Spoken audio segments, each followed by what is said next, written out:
الله رسول فرمایي چې کله یو څوک مري د مرګ پر حال باندې تی ورځي ځان حاضروي دا مرګ دومره زور غواړي عزیزانو. حضرت علي کرم الله وجهه فرمایي په خدای دې مې قسم مې په خدای یو سړی 1000 واره په تور وزر 1 2 3 لس 999 او 1000 او څو زور غواړي او وایي دا د مرګ حال تر دې لا ډېر زور غواړي. حسن بصري فرمایي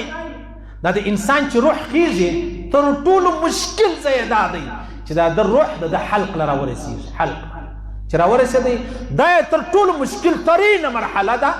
او دا ډېر زور غواړي. او دا پیغمبر علیه الصلاة والسلام فرمایي وایي تی چې کله یو سړی ووینئ زقندن ته نږدې دی یا په زقندن کې دی دا دونه مشکله مرحله ده دا دومره مشکله مرحله ده. هوښیار سي هوښیارترین سړی هوښیار سي هوښیارترینه ښځه هغه پر دې ځای باندې حیران پریشان دی حیران چې اوس به څه پیښیږي او اوس به څه پیښیږي. او د الله رسول فرمایي عین د مرګ پر حال شیطان راشي ورته ودرېږي. ګوره د خلکو خبرې مه منه خطاوزه موږ ته رامعلومه ده دا کلمه دا ذکر دا فایده نه درته کوي. پیغمبر اسلام فرمایي تر ټولو زیات چې شیطان سړي ته نږدې کېږي هغه د مرګ حال دی. او دا تاسو واورئ عزیزانو خدا نه خواسته کله چې اکسیډنټ کېږي چا سره ګاډۍ ورسره ده چا سره څه شي 15 سکنډه پاته چې دا اوس دی په کشمکش کې دی دلته دی د هر چا په مشوره عمل کوي داسې وکړه داسې وکړه داسې هغه ولاړ پر بله خوا. دا شیطان هم د عین د مرګ پر حال سړي ته وایي پرېږده کلمه چې ونه وایه څه شی نشته موږ سره معلومه ده خالي بس راځه.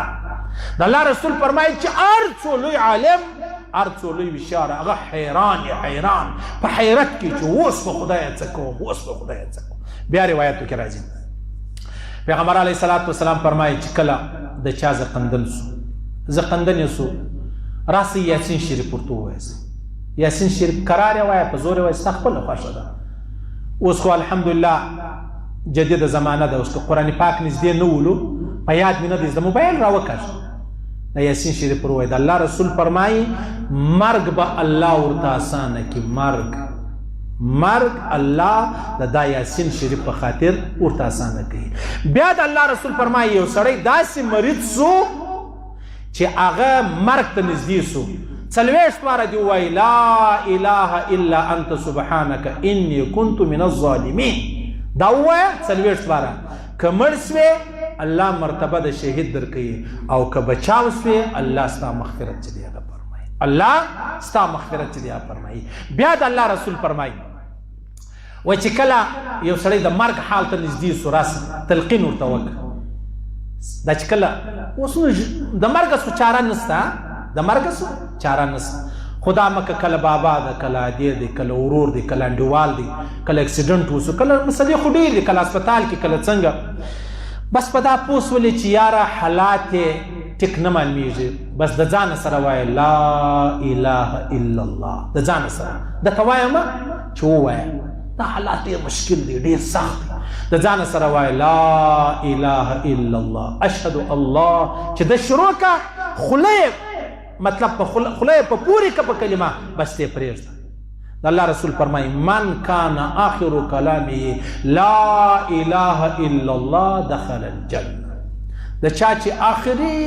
آخري خبره دا سوه لا اله الا الله محمد رسول الله دا ولاړی جنت ته د جنت ګارنټي دغه د ده سره کلمه شریف ورسره ده. د الله رسول فرمایي چې کله یو بچی دونه سلو د 3 کالو 4 کالو اول تورې تا ور زده کوي ووایه لا اله الا الله ووایه کشني ته سړی ور زده کوي بچي ته. د الله رسول فرمایي اول تورې لا اله الا الله سو او بیا یې آخري تورې چې له دنیا تلي لا اله الا الله سو که 1000 کاله هم د ده عمر و دغه کلمه د ده هغه ټولې ګناهې چې دي هغه ور معافوي. بس اول سر آخر سړی چې شو وایي لا اله الا الله محمد رسول الله. بیا روایاتو کې راځي عزیزان وایي که چیرې یو سړی مطلب زقندن حالو مسلمان دی که کافر دی که مسلمانو ورته وایه کلمه لا اله د ځان سره وایي تلقین که غیر مسلم ولو بیا دعوت ته کلمې ورکړو تو یو ته لا اله الا الله محمد رسول الله وایي لا دعوت ورک دعوت چې دی ورکړي الله خو ډېر عظیم ذات دی چاته د مرګ پر حال کلمه ور نصیب کړي د چا څه د مرګ پر حال کلمه واخلي بیا روایتو کې راځي مولانا اشرف علي تھانوي صاحب رحمه الله لیکلي دي چې کله یو سړي زقندن دی دا خو پیښیږي دا خو زموږ د معاشرې خبرې دي زقندن دی رالی ورته کښېنستلې کلمې تلقین ورته وکړه په هغه دونه سخت حالات از شیخ صاحب لیکلي دي موسی علیه السلام چې الله روح قبض کوي بیا الله پوښتنه ځینې وکړه شمایل کبرا والا لیکلي حضرت شیخ صاحب والا ورکړی څنګه و دا مرګ موسی علیه السلام ورته ویل ولیا الله دا مرګ دومره مشکل و لکه کوچنۍ مرغۍ راواخله اور بلک پر دا اور باندې مرغۍ بله اړه یې رااړه یې لکه مرغۍ چې اوس تناره ته ور واچوه نه الوتلی سي نه روح وځي ولیا الله داسې مشکل را باندې راغلی دا انبیا ول داسې مشکل را باندې راغلی او چې بیا څوک شپه په ډرامو په فلمانو په موزیک تیره کې او سار بیا دی غواړي که د شپې زه مړ شم زما به نو بیا جنازه یې زما به کفن یې دفن تا یبعث کل عبد علی ما مات علی د الله رسول فرمایي غالبا د مسلم شریف حدیث دی هر سړی چې پر هر حال مړ سو قیامت ورځ پر هغه حال راپورته کېږي زنا پر حال مړ سو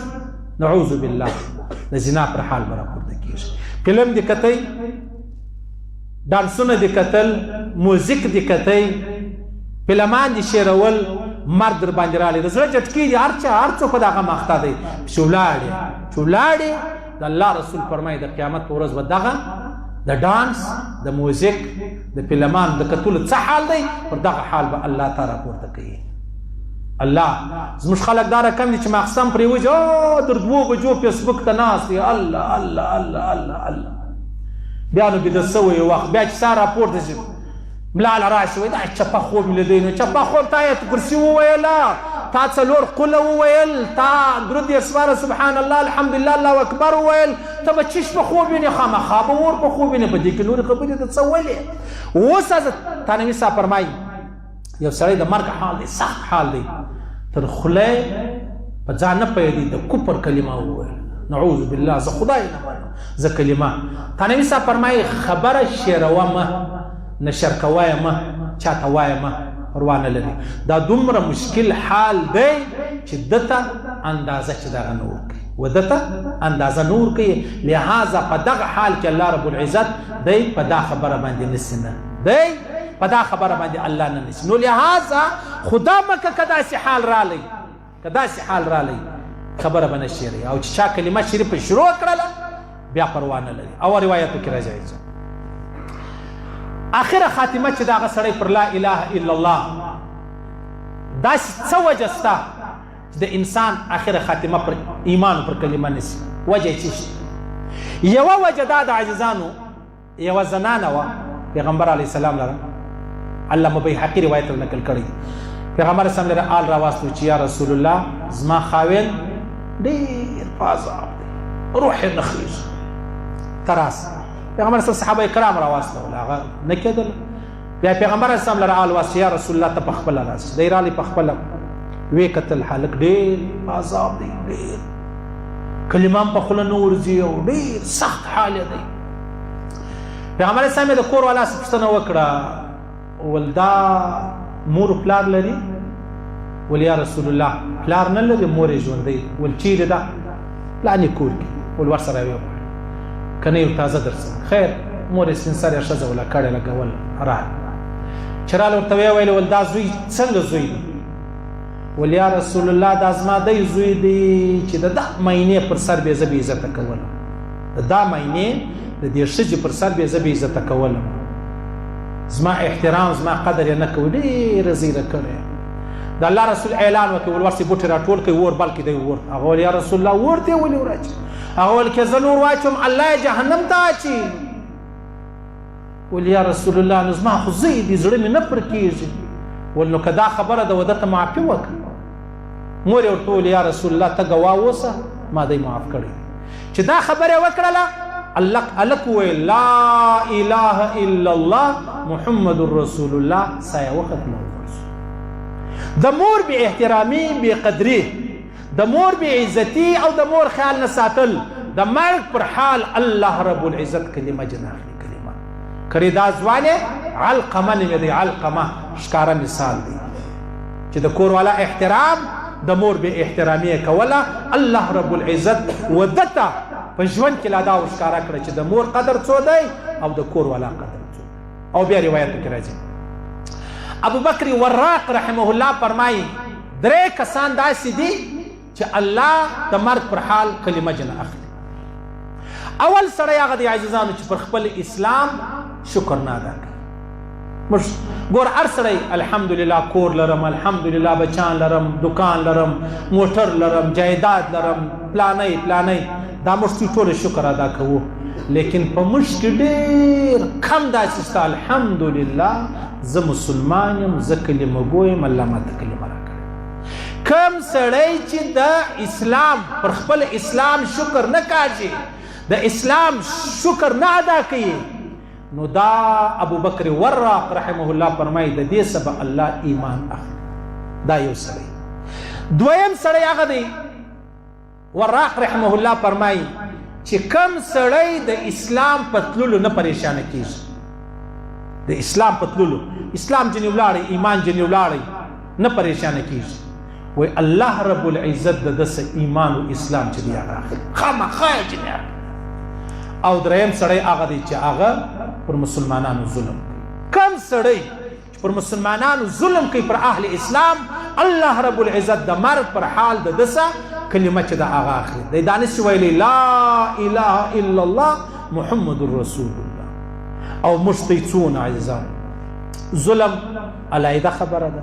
د اسلام شکر مې تر ننه په یاد نه دی موږ چې زموږ ټیکه ده خامخا به زه مسلمان یم او نعوذ بالله که چا سود وکړي بیا پر سود دلایل در سره وایي که زنا وکړي پر زنا دلایل در سره وایي که شراب وچړل پر شراب دلایل در سره وایي یعنی معنا دا ده چې دا د خاص ګناه نه ده دا بیا کفریه خبرې دي ایمان سړي چې پر دې باندې نه بیریږي ابو بکر وراق رحمه الله فرمایي شمائل کبرا والا نقل کړی دي دا سړي سره الله رب العزت ایمان چې دی هغه انما الاعمال بالخواتيم د انسان د عمل دارو مدار چې دی هغه پر اخرت پورې چې دی وای لا اله الا الله سلوک به د لا اله الا الله ورسره کیږي او بغیر د لا اله الا الله ولاړی سلوک به بغیر د لا اله الا الله د کافرانو چې کوم دی هغه ورسره کیږي او یبعث كل عبد على ما مات عليه هر سړی پر هغه حال راپورته کیږي په کوم حال کې د لره مرګ راغلی مخصم پر وزم به کلمه شریفه وای چې سهار راپورته سوم کلمه شریفه وای او دا به وای چې الله تعالی رضی حمد ز اهل د دې نو تا ما ته کلمه و اسلام را نصیب کړي تعالی رضی حمد و ثنای زما هیڅ فخر نه دی فلا تزکوا انفسکم خپل ځانونه پاکي به بیانوي زملایم زاغایم زپریم ته